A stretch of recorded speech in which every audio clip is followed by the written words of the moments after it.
So how to get back to the home screen without a home button that's working? Well, all you got to do is click on settings.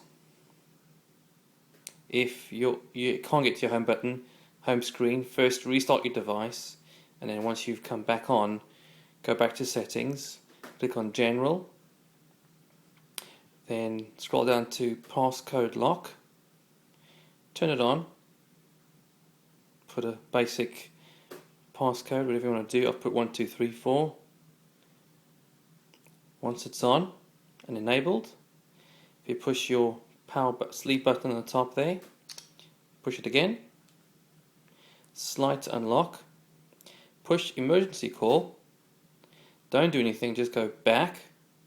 Now when you put your passcode in, you'll be back to your home screen and you didn't have to start your device all over again. I hope this helps.